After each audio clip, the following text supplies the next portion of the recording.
I think that most of us are not taught how to love ourselves just for being alive. For existing. For existing, thank you. It's the same thing with happiness. Like, you're chasing it and you think that if you achieve something, you're going to get it.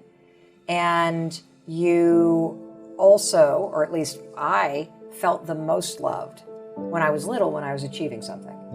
And, I think that most parents kind of fall into this camp. And it's really interesting to write a book about this and sort of trace back how we go from being little teeny babies that would crawl up to a mirror and put our hands up and kiss ourselves and love the sight of ourselves, to being a self-loathing adult that stands in front of a mirror and either ignores or criticizes your very existence.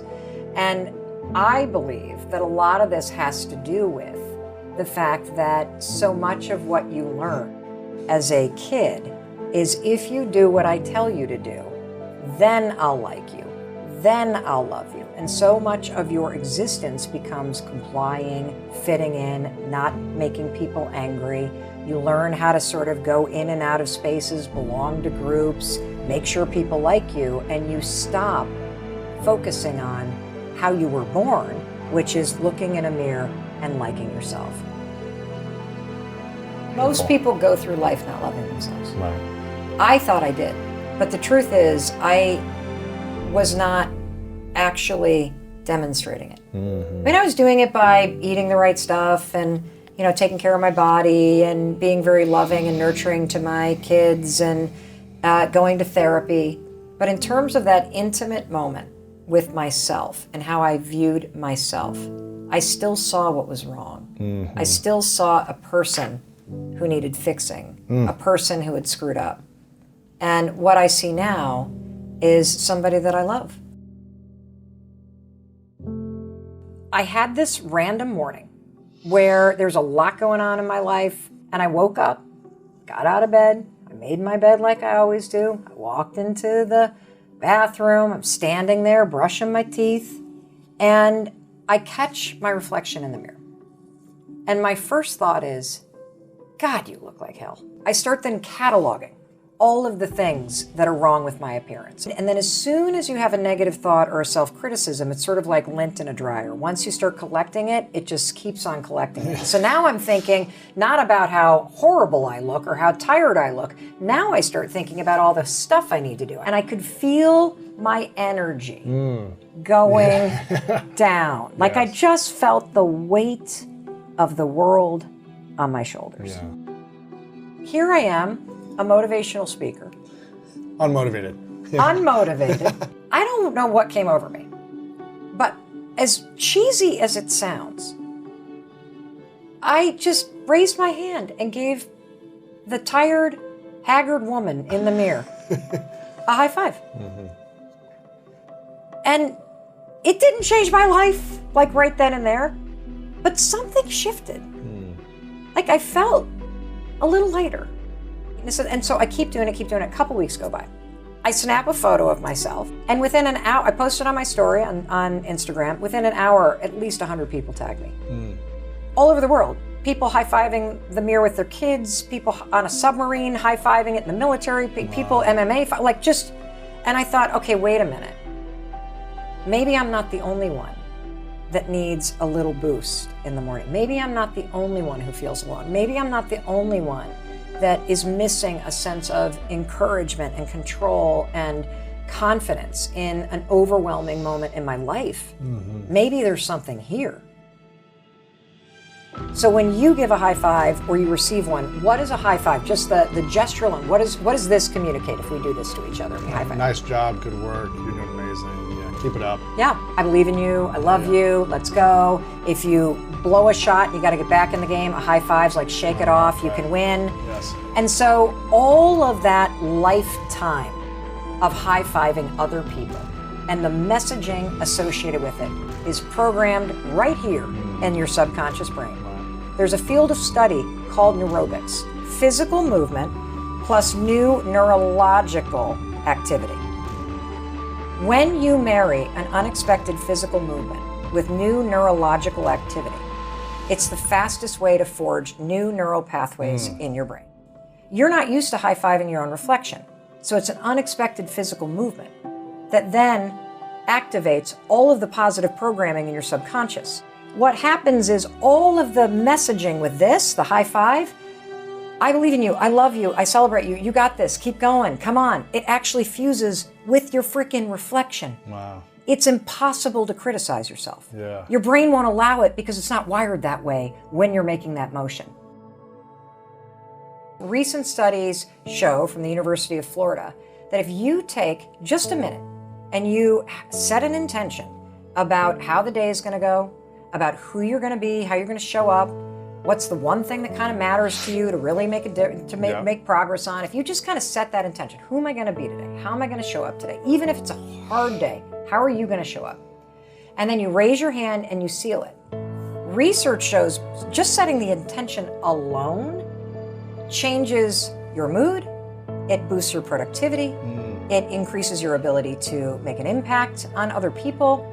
And so when you seal it with this high five, it becomes this ritual of setting an intention for the day and also silencing the critic and reprogramming the default setting about how you see yourself, whether or not you believe in yourself. And you leave that bathroom feeling like the wind is at your back. It feels good to be encouraged and supported. To high five yourself. Yes. Yeah. Why have I not had my own back? Why do I stand here and criticize myself? Why do I allow this moment every single morning to be a moment where life takes over and I drift into autopilot? Why am I not taking this moment for me to build a partnership with myself? If you stand in front of the mirror and you can't see somebody that's worth supporting through this, you're just going to continue to go down. Because the one person that you spend your whole life with is you. Yes. And this is the relationship you need to be working on. Like you want to be loved, you better learn how to love yourself. You want to feel worthy, stop looking for it out there and treat yourself like you're worthy. Because you're looking outside yourself for the things you actually need. For validation. Correct. You are chasing people and seeking validation in romantic relationships. And that will end when you can stand in front of that mirror and validate yourself. When you know that you can have your own back, you're not going to be looking for the validation from your boss or your friends or all these other things. People have problems with boundaries because they can't look themselves in the eye. So how the hell are they going to look somebody else in the eye and say, actually, this doesn't work for me? So I did this with our son, Oakley, when he was struggling pretty profoundly with anxiety when he was in the 5th grade. He named his anxiety Oliver.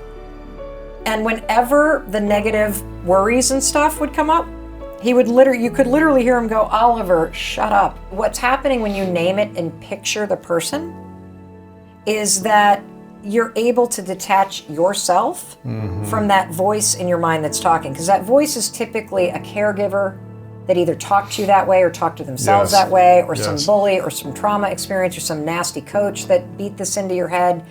It's from somebody else. And so we want you to separate yourself so you can be like, oh, that's what Oliver sounds like. That's not actually how I want to talk to myself. Right. And so identifying it, interrupting it, and then you can get into the really incredible magic of rewiring your brain to work for you. We are amazing at celebrating everybody else. We cheer for our favorite sports teams. We buy tickets to, our favorite musicians. We throw birthday parties for people. We take on extra work for our colleagues. We help our family members out and our friends out. But when it comes to supporting ourselves, we don't know how to do it. In fact, there's a lot of people that think it's selfish to put yourself first, or that you're arrogant if you do. Right. I'm here to tell you it is essential to your well-being, to your fulfillment, to your happiness, all of it. So if you're feeling resistance, you're either going to feel it because you already have a deep story that you don't deserve it because of your track record, your past, because of what's happening in your life. Or you're going to feel resistance because you have been trained to believe that you only deserve that kind of stuff when you're winning. I'm here to tell you, I'm on a mission to make every human being realize that if you wake up in the morning and you're breathing, and you're standing in front of that mirror, and you have survived the stuff you have survived, and you are still waking up and trying to do better, you not only deserve a high five, you need it. Empowerment, support, kindness, love, celebration. It is the single most motivating force on the planet. What really fuels people, particularly when you're going through a challenge, is feeling celebrated, seen, and supported. And the research bears it out.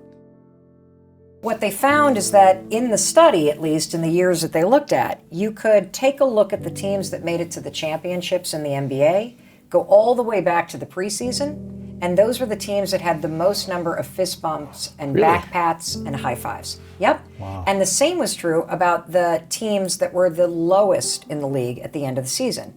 They had the least amount of fist bumps, high fives, and touch.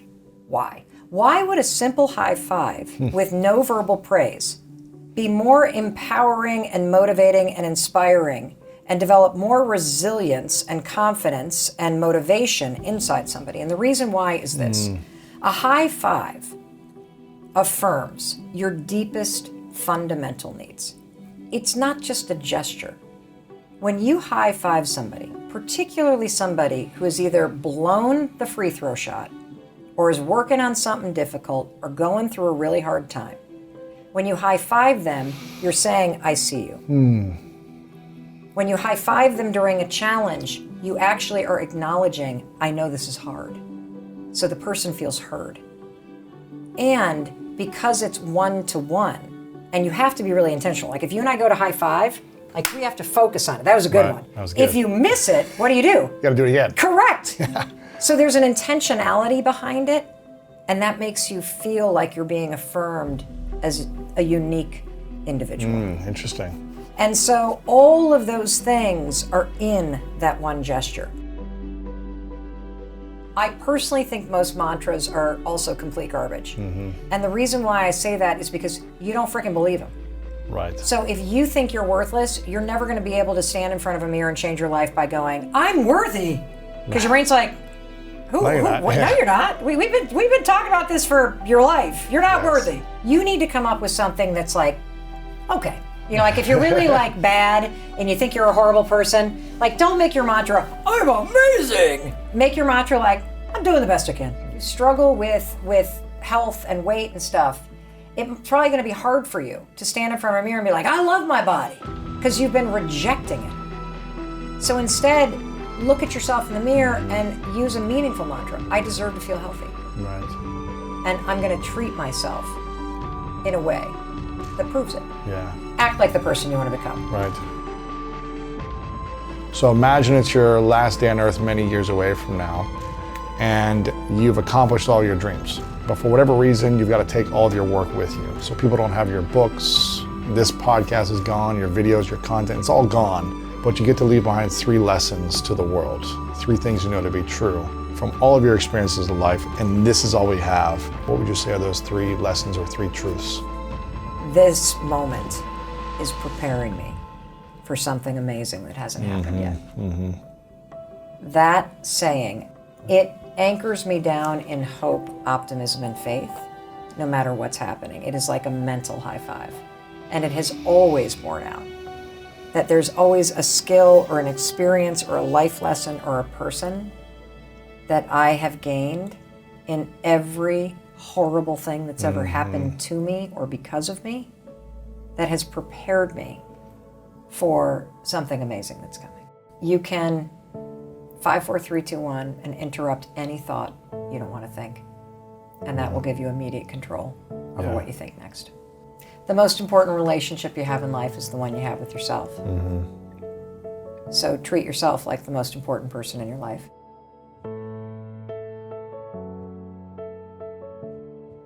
You also have to shake the illusion that the other person is somehow not you.